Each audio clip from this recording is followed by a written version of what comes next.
लोकसभा की अयोग्यता के बाद नई दिल्ली में अपना आधिकारिक बंगला खाली करने के एक दिन के बाद कांग्रेस नेता राहुल गांधी ने सत्तारूढ़ बीजेपी पर कटाक्ष किया। कहा उसने घर वापस लेकर अच्छा काम किया है।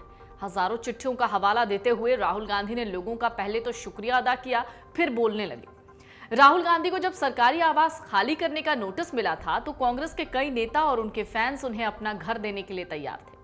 लोग चिट्ठियां लिखकर राहुल को अपने घर में रहने का ऑफर दे रहे थे।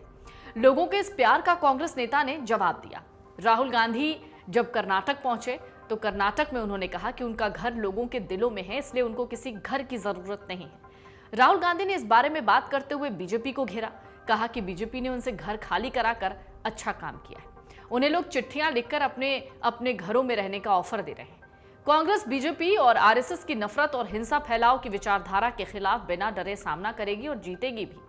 राहुल ने बीजेपी को आड़े हाथों लेते हुए कहा, बीजेपी ने मुझ पर कई मुकदमे लगा दिए, उन्होंने मुझे संसद से बाहर कर दिया, मेरा आवास छीन लिया, लेकिन मेरे पास हजारों ऐसी चिट्ठियां आ रही हैं जिसमें लोग लिख रहे हैं, राहुल जी आप हमारे घर आइए। बीजेपी ने मेरा घर लेकर अच्छा किया। मेरा घर आप लोगों के दिल में है और मुझे किसी भी घर की जरूरत नहीं है।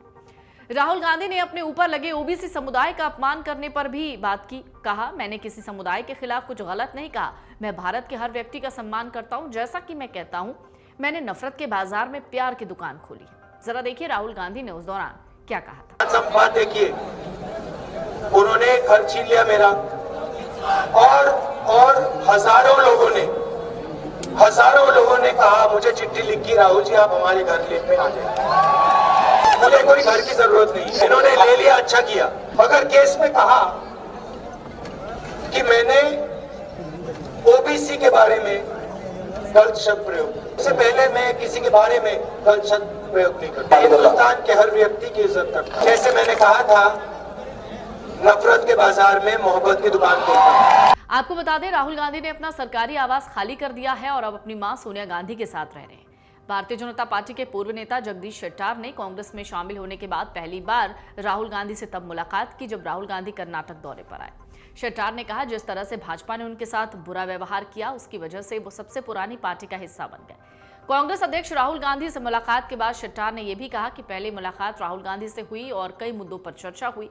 सब जानते हैं, मैंने भाजपा द्वारा किए गए बुरे व्यवहार के कारण पार्टी छोड़ दी, मैं दूसरी राष्ट्रीय पार्टी का हिस्सा बन गया। आपको बता दें, कर्नाटक में सत्ता की लड़ाई तेज है। 10 मई को चुनाव है। सभी राजनीतिक पार्टियों ने कमर कस ली है। इनमें बीजेपी, कांग्रेस और जेडीएस के दिग्गज नेताओं के अलावा उनके परिवार के सदस्य भी चुनावी मैदान में अपना दमखम दिखा रहे हैं।